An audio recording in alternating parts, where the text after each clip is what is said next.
Antes,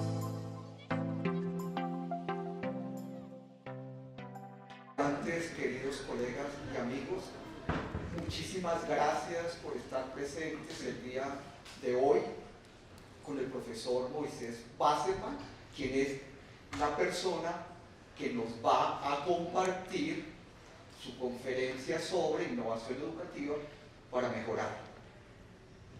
Ustedes seguramente han visto una serie de imágenes que han estado rodando. En una de las imágenes, que es la carátula de un libro, aparece Einstein y Gödel caminando. El libro se denomina Conversaciones mientras que caminan Einstein y Gödel.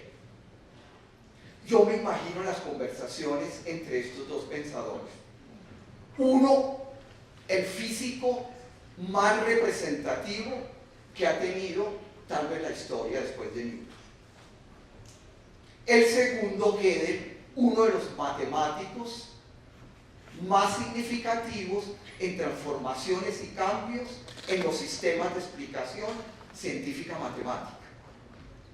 Einstein le conversaría sobre la relatividad del tiempo y el espacio.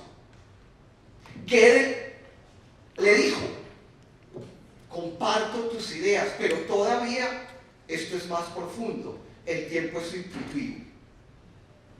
Y me imagino que Gödel le seguiría conversando sobre la incompletitud de los sistemas lógicos para la demostración. Es decir, que no hay plenitud ni tenemos que tener plena confianza en que un sistema lógico en matemática pueda demostrar cualquier cosa. Y para demostrar eso, utilizó un esquema lógico demostrativo basado en las paradojas. Conversaciones complejas y exigentes entre dos grandes científicos. Conversaban sobre ideas que no parecían factibles, es decir, ideas que alimentan una teoría y que podría ser que no fueran probadas fácticamente en los hechos. Hablaban sobre cosas posibles conceptualmente, pero el tiempo y la historia científica poco a poco ha demostrado que son verificables. Es decir, vale la pena conversar sobre cosas imposibles, porque puede que sean plausibles. Y lo que es plausible, un poco por su etimología, significa que es algo que merece aplausos. En otra de las imágenes aparece un médico y pedagogo, Janusz Korczak. Él tenía también conversaciones sobre el tiempo, pero no desde el punto de vista matemático o físico. Él conversaba sobre los tiempos difíciles que él vivía, la Segunda Guerra Mundial. Y él creía que era viable salvar niños judíos de la opresión nazi. ¿Cómo? Creó una escuela, una institución educativa.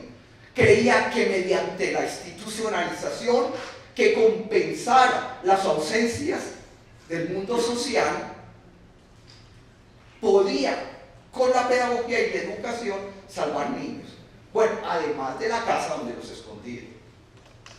Janusz Korczak murió en la cámara de gas, en una cámara de gas, acompañado de 200 niños. Pero todavía conversamos sobre él. Sus ideas eran viables para organizar escuelas. Conversamos sobre una educación centrada en la persona, idea de él. Conversamos sobre formas de organización escolar, el manual de convivencia, centrados en el autogobierno. Y todavía se señala que la institución educativa puede ser compensatoria de las ausencias sociales. La educación puede transformar las culturas, los países, las sociedades. Nosotros en el Centro para el Aprendizaje, la Enseñanza y la Evaluación tratamos de identificar aquellas ideas plausibles sobre cómo transformar la educación para convertirlas en viables, es decir, convertirlas en un proyecto. Cuando se convierten en un proyecto hablamos de instituciones, hablamos de unidades de organización para el desarrollo de esos proyectos, el centro, en la Universidad Javeriana. Hablamos de procesos, primera fase, segunda fase, tercera fase, resultados e indicadores.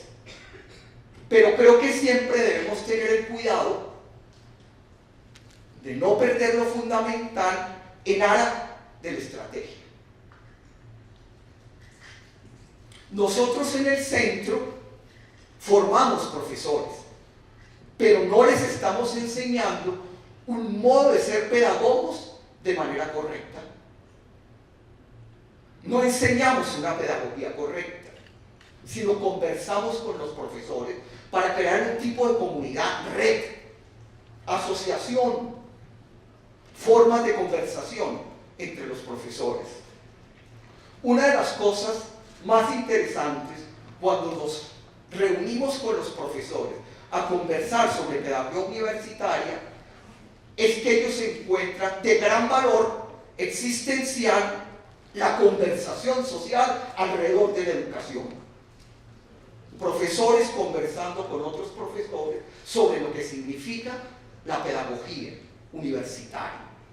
Porque la pedagogía universitaria es una forma de construcción, pero también de transmisión de un saber cultural que permite un desarrollo científico, tecnológico, cultural, artístico de una sociedad.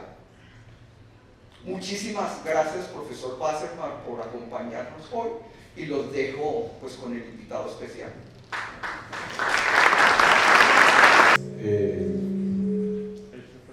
Agradezco mucho a la Universidad Javeriana y al Centro para el Aprendizaje, etcétera, haberme invitado a esta charla.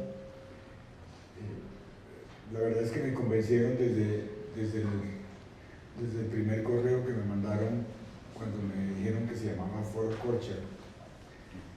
Y les contesté que yo pensé que ya nadie sabía quién era Korcher, que eso me llamaba mucho la atención, entonces sí, y decidí inmediatamente que participar en él. Mi intención realmente, y creo que de pronto le repetiré un poco de cosas obvias a expertos, y me disculpo por eso. Mi intención es una defensa de la innovación. La innovación es sumamente importante, yo creo que hay que cambiar las cosas para buscar mejores soluciones, pero pues ustedes se van a dar cuenta que es una defensa no romántica, es una defensa cuidadosa y con teniendo muy en cuenta ciertas limitaciones, porque es que cuando las palabras se ponen de moda se generan muchos peligros. Innovación es una palabra de moda y el peligro más importante es que nos quedemos haciendo gestos de innovación, pensando que realmente la estamos haciendo, y por eso haré algunos llamados de precaución durante la conferencia. Innovar es importante, ha sido importante. Es importante también saber que toda innovación tiene efectos secundarios y colaterales. Y cuando uno decide una innovación, tiene que saberlo. En el público veo gente que seguramente vio la película El Graduado, tiene ya 50 años. Y los que no la vieron, pues es bueno que la vean, pero todos recuerdan a Mrs. Robinson de Simon y Garfunkel, de modo que es de esa película. En esa película hay una escena en la cual Dustin Hoffman, muy joven, recién graduado, era jovencito,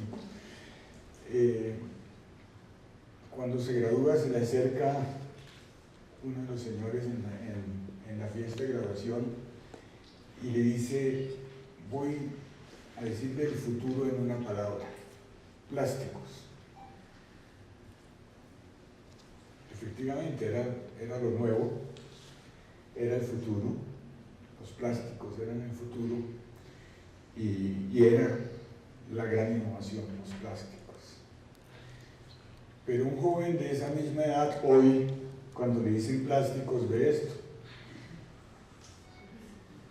que es un océano lleno de plásticos y fotos de las tortugas, los delfines y las ballenas atascadas en ese mar de plásticos.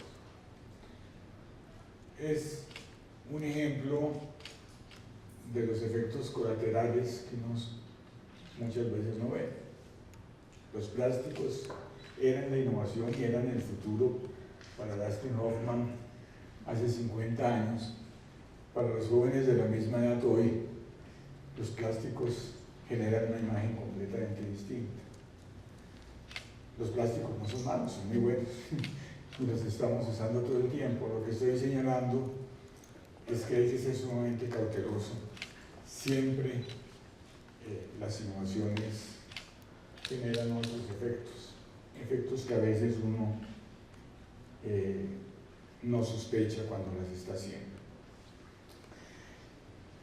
Mi abuelo estudiaba así, desde chiquito y hasta muy grande. Era un estudio peculiar, se reunían pocas personas, pocos estudiantes alrededor de una mesa con un libro y estudiaban el libro. Para ese tipo de estudio eran necesarias ciertas competencias y tal vez eran unas competencias distintas a las que tenemos hoy. Aquí en este primer párrafo dice: en el principio creó Dios los cielos y la tierra era el caos, etc.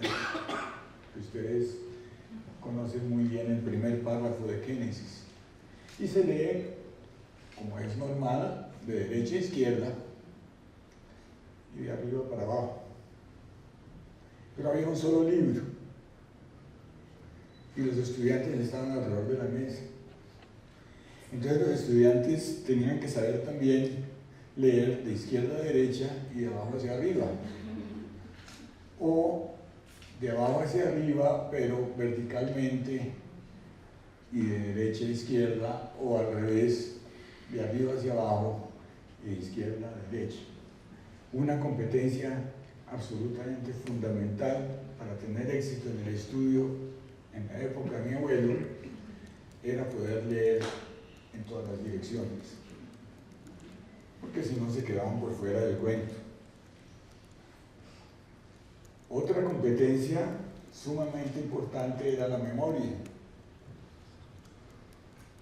porque el estudio consistía en memorizar. Memorizaban cientos de páginas de textos y miles de páginas de comentarios sobre los textos, y tenían que recitarlos al pie de la letra, porque el texto no se puede cambiar, hay que recitar el texto al pie de la letra. Y entonces, ¿qué pasaba? El mecanismo era que el estudiante se paraba y recitaba, y cuando se quedaba trancado porque se le olvidaba lo que venía, el compañero de al lado ayudaba diciéndole qué era lo que seguía, y así cada uno. Es decir, que soplarle al compañero era el método de estudio. Y era la competencia, obviamente era la memoria, pero estudiaban juntos y eso de soplar pues era el método. ¿Qué pasó después? Muchos más estudios. Uno de los fenómenos nuestros de la época moderna es que mucha gente estudia, mucha más que antes. Estudian muchos, pero además de eso ya hay un libro para cada uno, hay libros para todos, y se inventaron tableros, hasta videobeams. Entonces el estudio cambió. Cada uno con su libro, ya no hay necesidad de la competencia de leer al revés, porque cada uno tiene su libro. La memoria un poco menos importante. Soplar se volvió trampa. Sí, lo que antes era el método, ahora es una trampa. Porque cada uno tiene que estudiar solo. Entonces están todos los jóvenes aquí y todos estudian, pero no estudian juntos, estudian solos uno al lado del otro. Obviamente aquí se necesitaban competencias distintas. ¿Y qué pasó un poco más tarde? Pues que alguien llegó a la conclusión de que no era bueno estudiar solo, que era mucho mejor estudiar en grupos. Y entonces ahora los salones empiezan a desconfigurarse. Ya hay muchos computadores, cada cual tiene su computador. Y resulta que regresamos al estudio de grupo, no alrededor de un libro, cada uno con su computador y su texto, pero sí discutiendo, intercambiando ideas y generando otra vez un estudio entre todos y no uno al lado del otro. Y hay muchas técnicas educativas hoy en día que usan este sistema de salones desconfigurados y de grupos de trabajo. Y creo que muchos de ustedes seguramente también los usan. Tal vez hace un par de años, 2 o 3 años, estuvo aquí Eric Masur, que es un físico de la Universidad de Harvard y que tiene también una teoría pedagógica. Él lo que pasó es que enseñándole a los estudiantes de la Universidad de Harvard, que son los estudiantes escogidos, los mejores estudiantes del país, se dio cuenta que los estudiantes salían de su curso sabiendo exactamente lo mismo que cuando habían entrado, en el sentido de que sabían lo mismo acerca de la naturaleza de lo que habían entrado. Habían aprendido a resolver problemas con fórmulas, pero si les hacían una pregunta conceptual sobre la estructura física del mundo, tenían exactamente los mismos conceptos que antes del curso. Y se preguntaba por qué. Él dice que por casualidad llegó a un sistema en el cual dejó de hacer el curso frontal y dividió el curso en pequeños grupos y los puso a discutir. Y la conclusión de él es que los estudiantes aprenden más de sus compañeros que del profesor. Y es pues otra forma del estudio en grupo. No, pongo como un ejemplo, hay muchas teorías al respecto. ¿Cuáles son algunas moralejas de estos cuentos que acabo de echar? Pues que hay ciertas cosas en el exterior que generan condiciones nuevas y exigencias nuevas. Que las innovaciones no son inventos arbitrarios, sino que son generadas necesariamente por problemas que hay que resolver. A veces es por cambio de competencias que la persona debe adquirir durante sus estudios. Muy rara vez son revoluciones. Usualmente las innovaciones y los cambios en educación son más bien cambios graduales. Y otro es que los sistemas educativos no son puros ideológicamente, no se pasa totalmente de un sistema a otro sistema completamente distinto, sino que frecuentemente los sistemas son híbridos de muchas distintas propuestas. La lectura en todas las direcciones ya no es necesaria en ningún ámbito, yo creo, por lo menos en ningún ámbito de los que son usuales para nosotros. Ya hay quienes se arriesgan a decir que en general la lectura no es necesaria. Quién sabe, de pronto, en algún momento no sea necesaria. Pero hay otros que dicen que la memoria tampoco es necesaria. Yo creo que hay que moderarse con eso. He leído incluso en la prensa nuestra algunos pedagogos que dicen que ya la memoria no sirve absolutamente para nada, no hay que aprender. No. Yo pienso que la memoria todavía es en cierta medida, no obviamente aprenderse todos los datos, pero es necesario.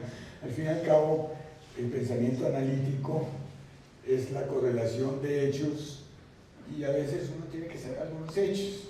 Pues es bueno recordar la ley de Newton para alguien que estudia física. Claro que él puede deducirla cada vez que la necesita, pero creo que no sería lo más conveniente. Si la puede recordar mejor. O un químico que sabe que litio, sodio y potasio tienen valencia 1 positivo y que hacen sales con flúor, cloro y bromo que tienen valencia 1 negativo, pues también el químico lo podrá cada vez de nuevo aprender o deducir, pero creo que vale la pena. Y uno necesita conocer el significado de unas 10 o 20 mil palabras, resulta como de todas formas conveniente. O sea que nuevamente no hay paso de situaciones a una situación extrema opuesta. Creo que hay situaciones como combinadas. Y la conclusión, que es obvia y que parece casi trivial, pero yo insisto en repetirla porque me parece muy importante, es que innovar no es el objetivo. El objetivo es resolver un problema. Y hay que tener mucho cuidado de no confundir el fin con los medios realmente.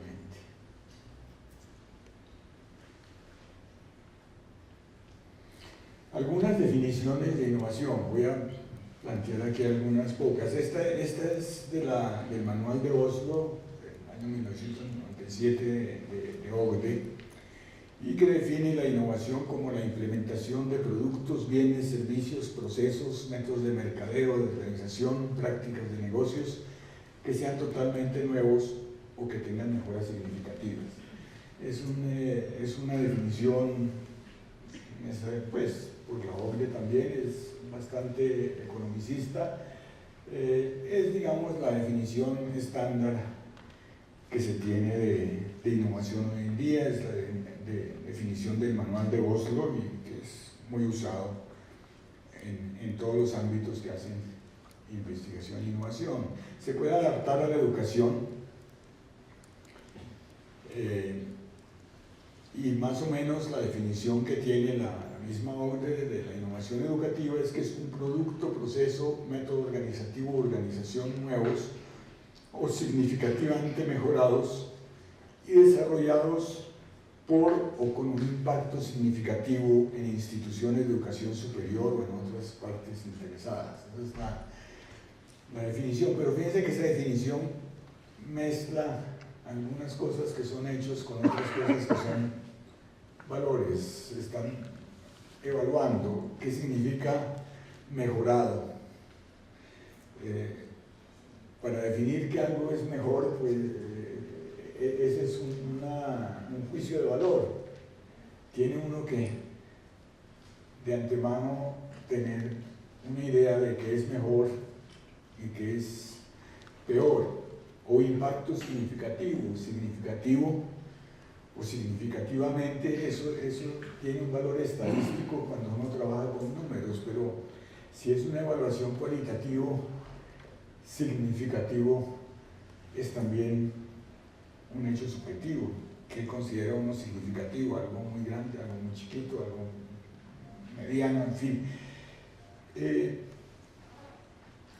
Aquí hay otra definición que es de un trabajo que está ahí abajo señalado, de Forey y Rafe del 2014, y que es un trabajo que describe los resultados de una empresa que produce instrumentos educativos, pues instrumentos de todo tipo, sobre todo aplicaciones y cosas de ese tipo.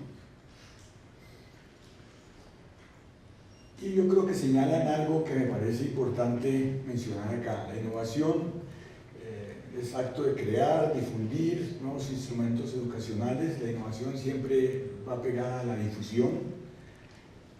No basta con inventárselo, hay que transferirlo de alguna forma.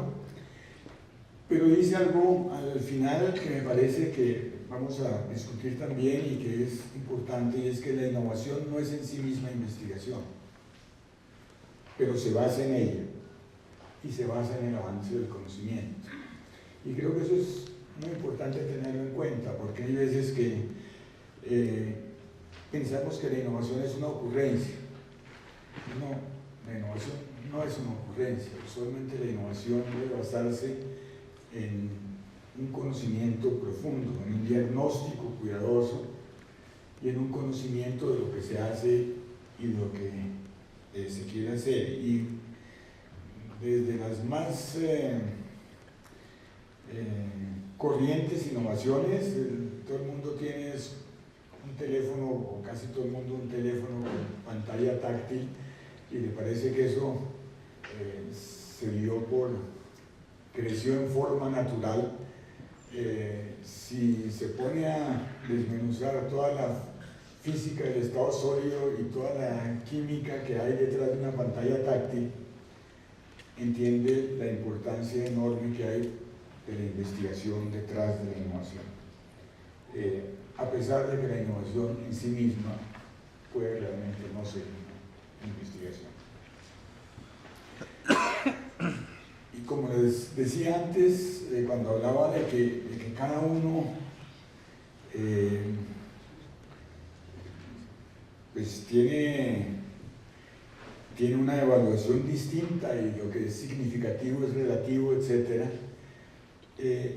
Lo que eso está indicando es que uno se acerca a los problemas con una teoría como base. Y en educación siempre tiene uno alguna teoría como base. Recuerda que esas teorías van cambiando. Hace 40 años hablábamos de los planes abiertos en educación. En los años 80 hablábamos de los OES, que es la educación basada en resultados. En los años 90 hablábamos de los currículos de temáticas integrados. Y los nombres de los posibles educadores, ahí puse una cantidad de nombres, desde Pavlov, John Dewey, María Montessori, Vygotsky, Ausubel, Piaget, en fin. Y además las teorías psicológicas, y hay teorías filosóficas, y hay teorías cognitivas, y hay teorías de personalidad, y ahora la neurofisiología. Siempre hay teorías por detrás, y aquí hay algo que para mí es importante señalar. Yo vengo del área de las ciencias naturales, físicas y exactas, físicas y naturales, como decían, y en esa área la decisión entre las teorías es relativamente fácil. Es relativamente fácil porque una teoría en las ciencias naturales se cambia por otra teoría simplemente porque se demostró falsa. Porque se demostró con algunas experimentaciones, o que se demostró por observación, o se demostró por hechos que esa teoría las predicciones de esa teoría no son ciertas. Entonces es muy fácil refutar una teoría. En ciencias sociales y en ciencias humanas es mucho más difícil, eso no funciona así. Uno no refuta una teoría en ciencias humanas y no refuta una teoría en ciencias sociales. A veces sí, y con grandes dificultades, pero nunca del todo. Y muchas veces lo que sucede es que son propuestas distintas, propuestas que pueden resolver un problema parcial de una, pero abre otros problemas, y propuestas que tienen un cierto nivel de indefinición. Y eso hace más difícil el trabajo de los educadores. Creo que el trabajo de los investigadores de ciencias naturales en un laboratorio. Más dificultoso y que debe ser más cauteloso. Porque mientras nosotros trabajamos en tubos de ensayo y tenemos organismos vivos en una caja de Petri, pero que hay que mirarlos con el microscopio, los objetos de trabajo del educador son personas. Y muchas veces es difícil saber a largo término qué impacta. Muchas veces es difícil medir ese impacto a largo término. Quien estudió en un kinder de María Montessori, posiblemente en la universidad descubre que hubo cosas allá que le sirvieron mucho, pero toma mucho tiempo realmente hacer. Y hay un ejemplo que para mí es un ejemplo bastante dramático, y es el de Bertrand Russell. Es uno de los filósofos más importantes del siglo XX. Bertrand Russell me gusta mucho, me identifico mucho con su forma de ver el mundo, etc. Toda esa lista que hay acá es la lista de libros donde él discute sus teorías educativas. Le interesaba mucho la educación, era uno de los temas de obsesión de él, y decidió un día, en el año 1927, renunciar a su cátedra en la Universidad de Cambridge, vender su casa, y compró una casa adaptada para colegio, Beacon Hill, en Londres, donde él con su esposa y algunas personas más le daban educación a sus propios hijos y a los hijos de sus amigos. Y construyó un colegio para hacerlo de acuerdo a lo que él pensaba. Era una pedagogía muy progresista, muy despreocupada de trabas de carácter moral, y que pretendía estar muy libre de prejuicios, agnóstica totalmente, liberal, en fin.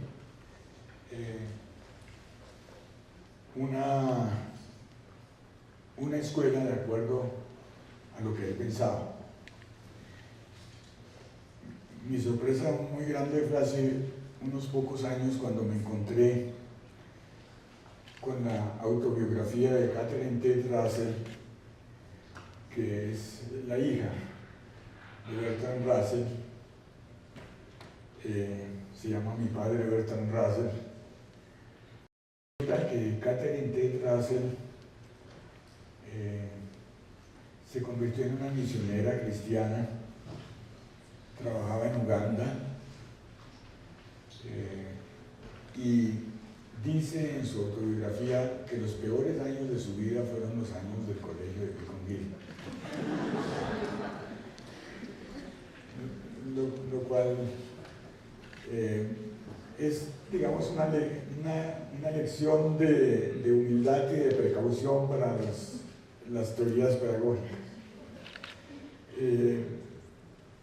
No quiere decir que ella tuviera la razón, no, pero que realmente las cosas no funcionan en forma tan directa, y tal vez fue bueno para ella, pero lo que logró Bertrand Russell fue una persona que pensaba exactamente lo opuesto a lo que él pensaba, y que sufrió en aquel colegio que él pensaba que era absolutamente libre y sin trabas disciplinarias para los niños.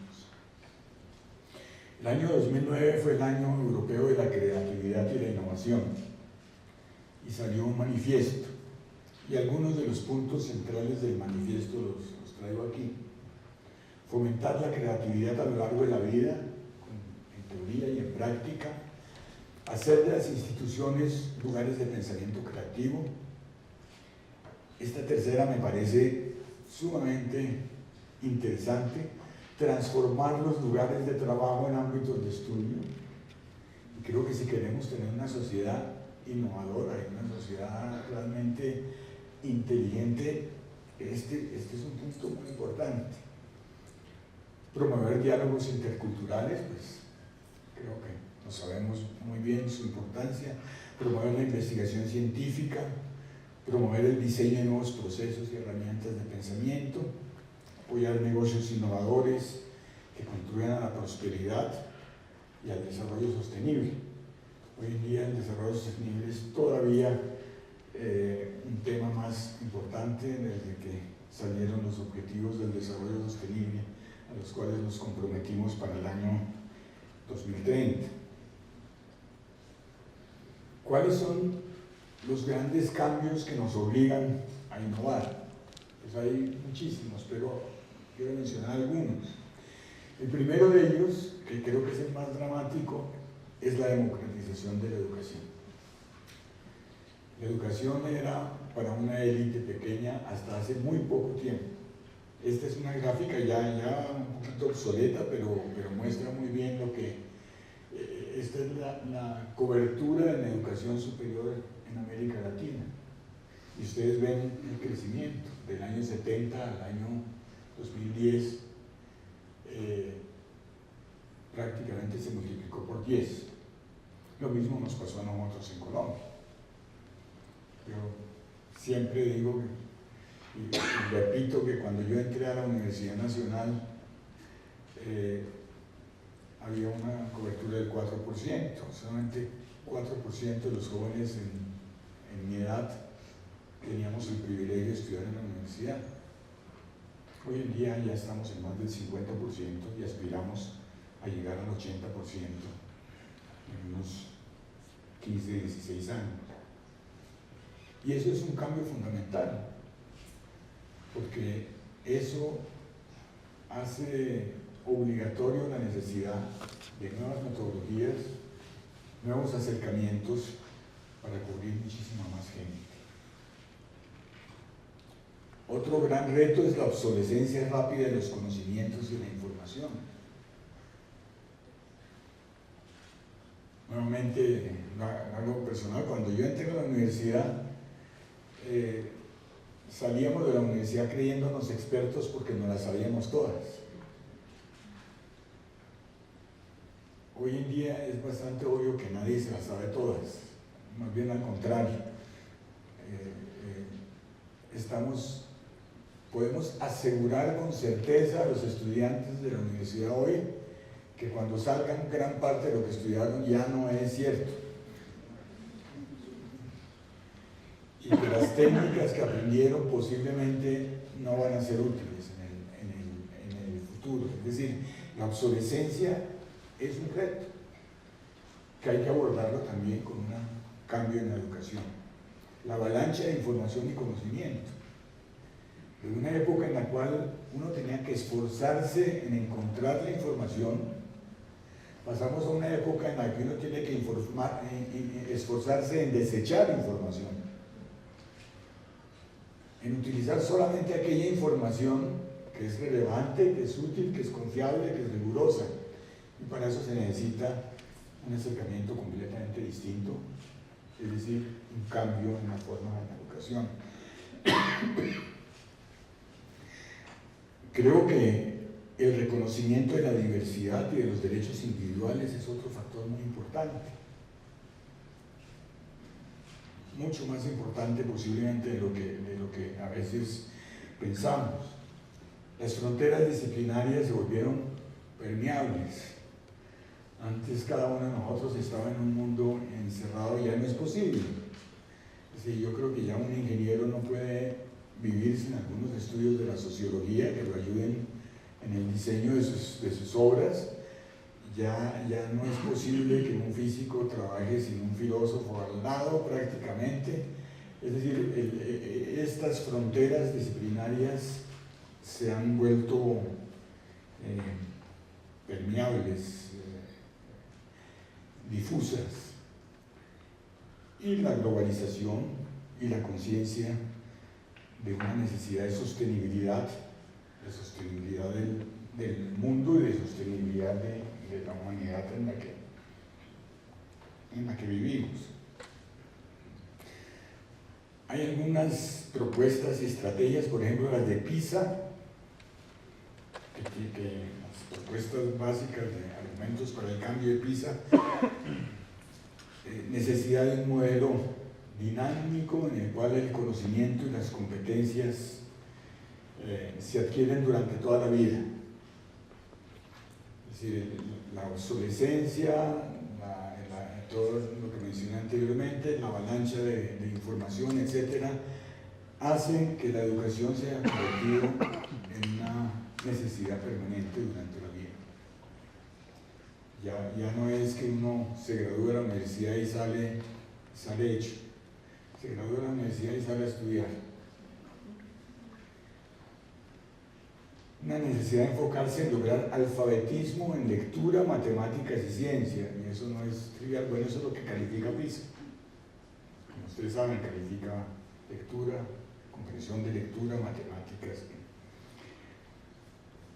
Y necesidad de lograr competencias intercurriculares y capacidad para resolver problemas.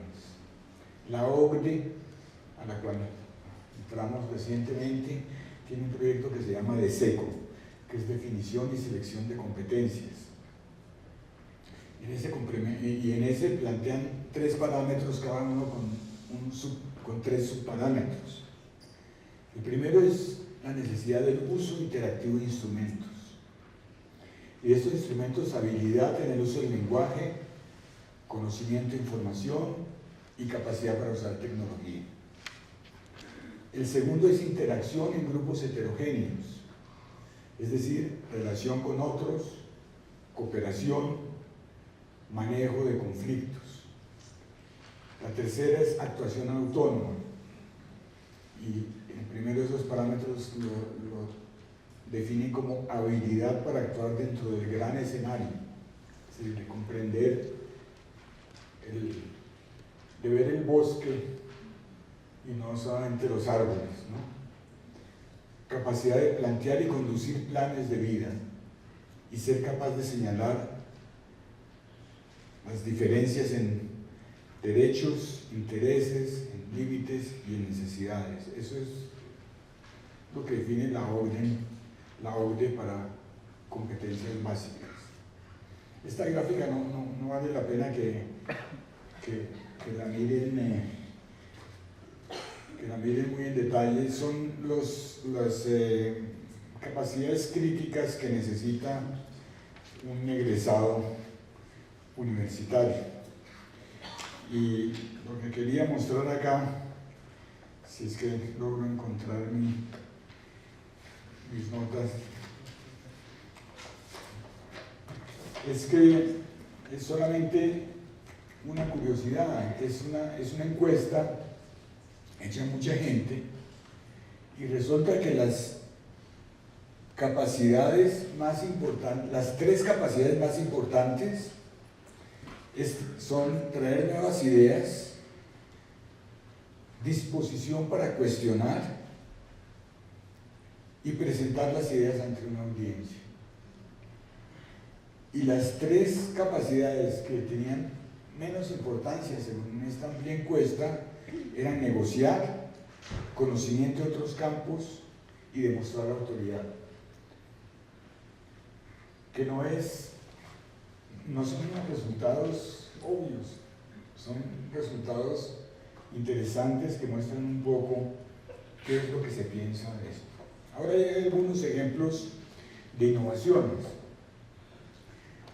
Tenemos innovaciones basadas en TICs y creo que hoy en día muchas veces se piensa que cuando se habla de innovación se piensa solamente en TICs.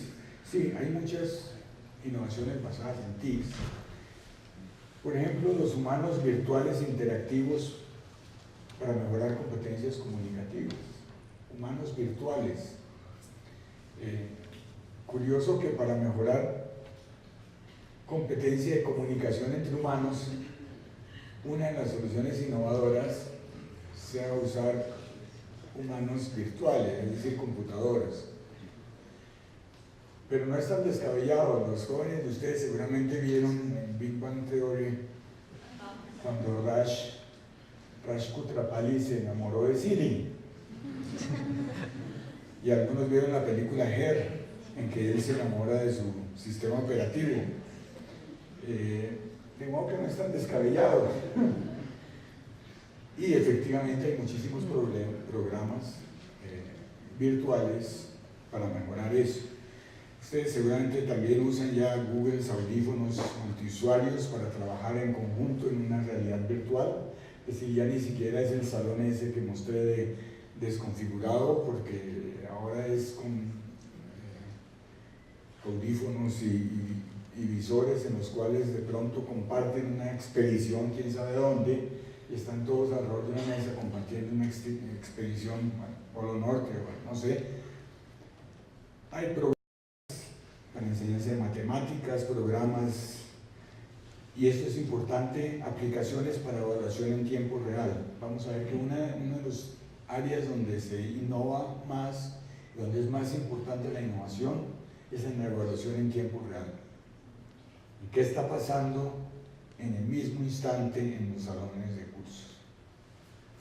Hay los cursos MOOCs, que ustedes conocen obviamente, que son pues sumamente interesantes y una ventaja que no han cumplido las expectativas que muchos pensaban.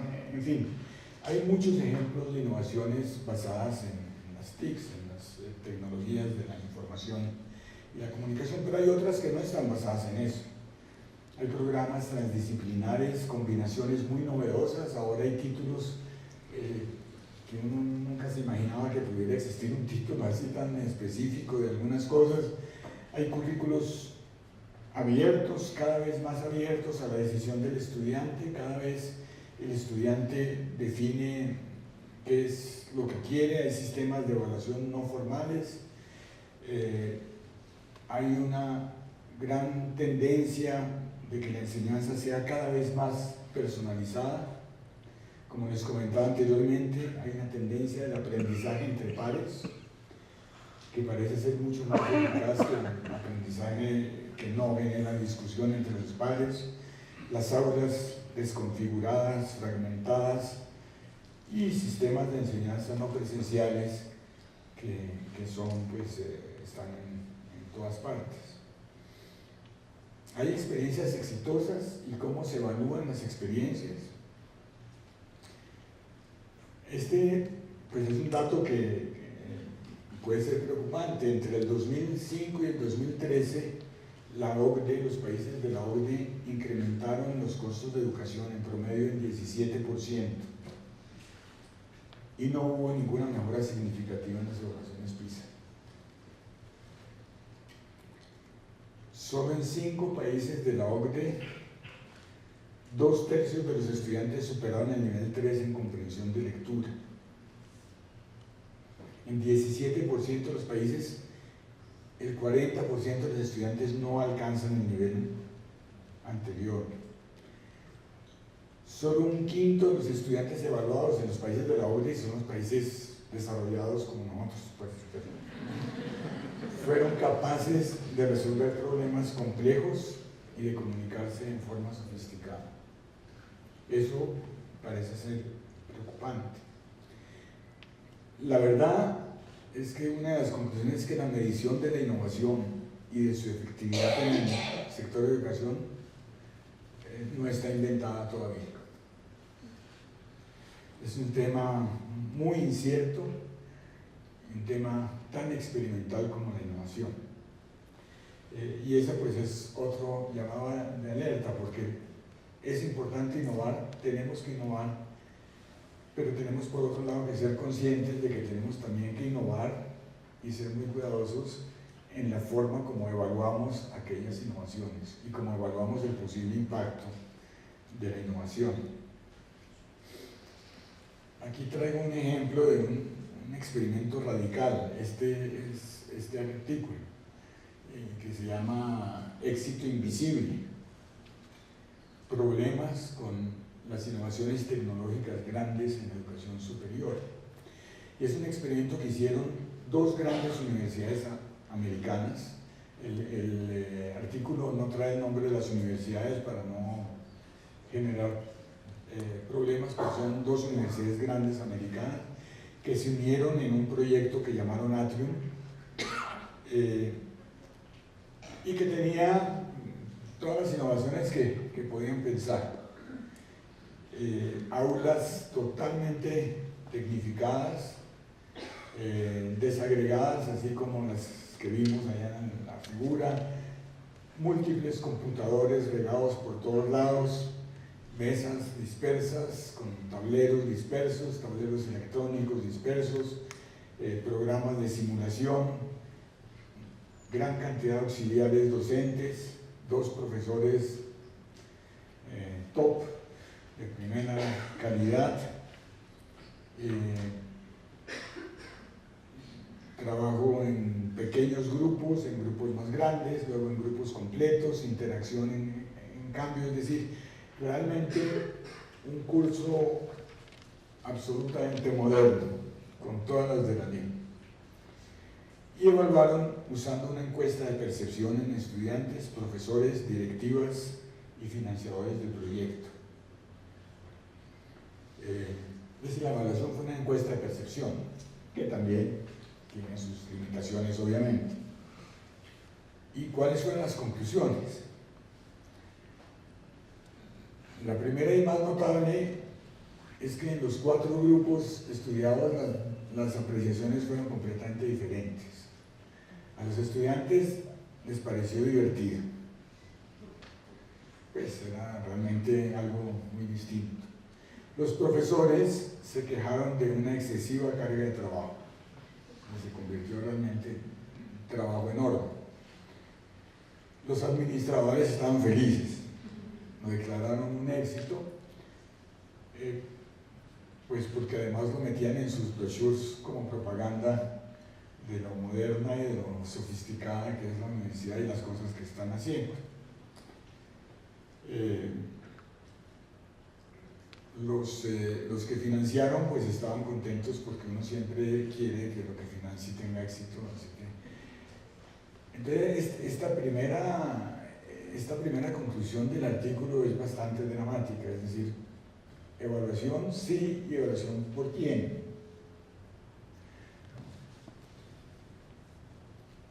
Otra conclusión, posiblemente derivada de las opiniones de los profesores, es que es difícil que avance una innovación radical. Las aspiraciones de un cambio cultural fuerte a veces son sobredimensionadas y pueden crear expectativas que no son realistas. Y que aunque hay iniciativas de innovación, se generan también muchas presiones que frenan a la innovación. Y yo creo que eso pues hay que ser consciente. Quien quiere innovar tiene que saber que se van a generar las presiones contrarias. Es casi que una ley de las leyes de Newton. Este es un estudio que hizo también la OCDE el año 2016 sobre innovación innovando la educación y educando para la innovación. Y saqué, es un trabajo grande, saqué algunos datos que me parece que pueden orientar un poco respecto a qué es lo que está pasando con la innovación. Ese es el número de patentes relacionadas con educación en la OCDE, en los países pues, de este club. Lo que se ve es que el número de patentes totales en educación del año 2000 al 2014 aumentaron sustancialmente, prácticamente se triplicaron. Pero si se calcula el porcentaje de esos con respecto al número total de patentes que se hicieron durante esos años, entonces lo que se ve es que prácticamente no cambiaron, es prácticamente una horizontal. Es decir, crecieron porque creció todo el patentamiento, al mismo ritmo que todo el patentamiento, pero no hay realmente un crecimiento significativo a pesar de todos los retos y a pesar de todo lo que significó, y esto pues es un dato. Sin embargo, cuando fueron a entrevistar, es una gráfica muy difícil de leer, les voy a contar únicamente un par de confusiones. Cuando fueron a entrevistar a los egresados 5 años después de haber salido, y para preguntarles qué tanto innovaban o usaban innovación en su trabajo actual, y les preguntaron si hay una labor innovadora, cuántos de ellos tenían en su trabajo una labor innovadora y cuántos tenían hasta 3 o más labores innovadoras. Y la sorpresa es que casi en todos los ámbitos, más del 70% tenían al menos un trabajo innovador. El 70 o más por ciento decían que ellos sentían que en su trabajo estaban innovando. En educación fue muy alto, en educación fue uno de los más altos. Los que trabajaban en educación en estos países de la OCDE, la gran mayoría, 70, no sé cuántos, sí, 70%. El 70% consideraban que por lo menos uno de los procesos en los cuales trabajaban era un proceso innovador. A quienes les fue muy mal fueron los que trabajan en la administración pública. Bueno, esto no vale la pena, es la posición de Colombia entre los países de la OCDE, y estos son el nivel bajo de la capacidad de lectura digital. Tenemos un nivel relativamente bajo, no relativamente, estamos entre el nivel más bajo de capacidad de lectura digital entre todos estos países. Corea es el primero, Singapur el segundo, como suele ser. Ellos tienen una mucho mejor calificación en la capacidad de lectura digital. Pero eso tampoco correlaciona directamente, y no podemos pensar que está correlacionando directamente. No hay una relación, realmente no es posible distinguir una relación causa-efecto sobre una asociación, sobre una simple asociación. Es decir, estudian más, estudian mejor, entonces también saben leer digitalmente mejor y también tienen resultados mejores en sus exámenes, pero no necesariamente es que porque digitalmente lean mejor tengan los mejores resultados.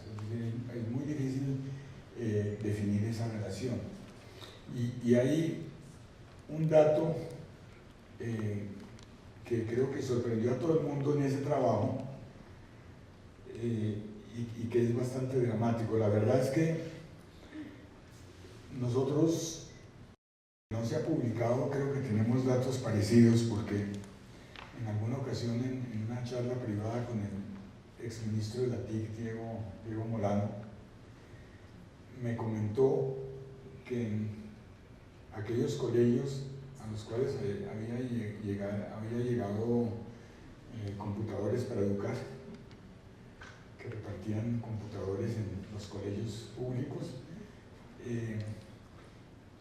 que en la mayoría de esos colegios los resultados en las saber 7 y 9 no solamente que no habían mejorado, sino que en cierta medida habían empeorado. Y este experimento que muestra este trabajo de la OCDE es el siguiente.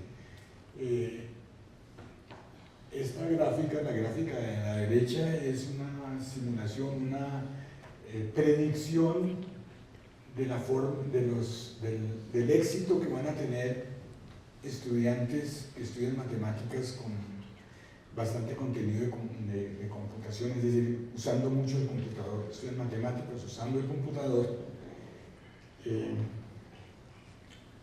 Y en este eje, aquí está el promedio de los países de la OCDE.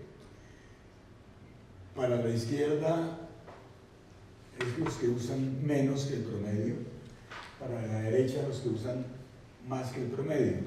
Y la simulación suponía que el promedio era un óptimo y que las mejores notas iban a estar con los que usan el computador, pero no demasiado, pero tampoco con los que no usan. Y el resultado real es el de la izquierda.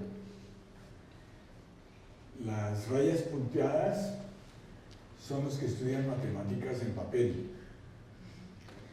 y la otra es los que estudian en el computador.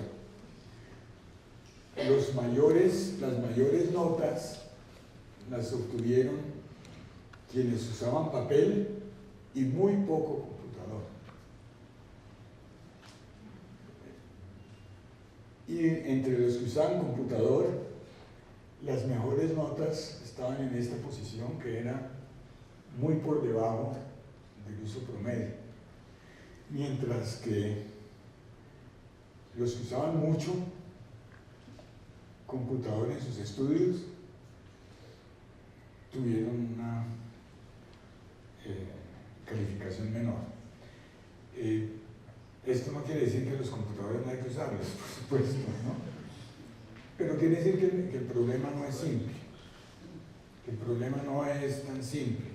¿Quién sabe por qué dio eso? Puede ser que para estudiar matemáticas, el hecho de escribir, el hecho de tener el papel delante, el hecho de hacer la gráfica, tenga una importancia que posiblemente se pierde cuando la actividad se automatiza un poco. Pero la conclusión que sacó este estudio, que es como ven, es un estudio del 2016 de la OCDE con todos los países más desarrollados, la conclusión es algo que podríamos decir mucho antes, y es que la integración exitosa de la tecnología no es asunto de escoger el mejor aparato, ni el software ideal, el tiempo frente al computador, y tampoco el mejor texto electrónico. El elemento clave del éxito está en los profesores y en los líderes institucionales. Esa es la conclusión de la OCDE después de este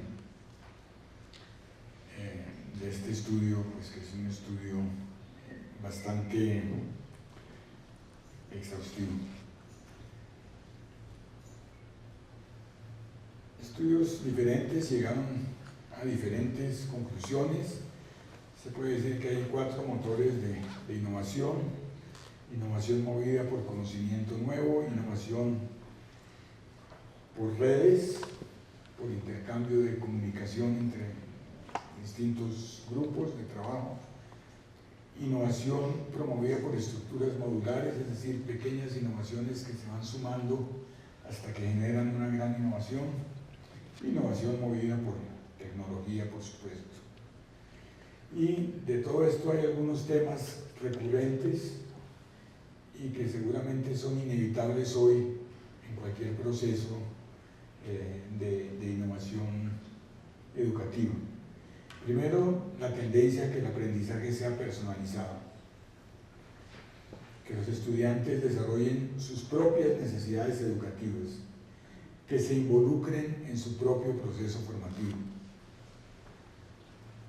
Muchísimo trabajo en la evaluación a tiempo real, eso es absolutamente fundamental. necesidad de cambios de fondo en la cultura del aprendizaje. Y, por supuesto, que está al día el aprovechamiento de las nuevas tecnologías digitales, sin pensar que esos son la panacea, pero sí pueden ser un instrumento importante. Entonces, quienes forman maestros, la pregunta es ¿qué se necesita para formar maestros innovadores? ¿Cuáles son las destrezas necesarias?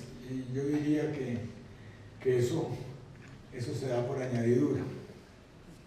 Eso se dará por añadidura. Si las universidades y las escuelas de formación de maestros educan personas que entienden el problema y no que memorizan soluciones estándar, que se acerca a los problemas con cautela y que define objetivos en forma clara, medios e instrumentos. Si forma gente que tenga una capacidad de actualizarse críticamente, gente imaginativa y con disposición de cooperación,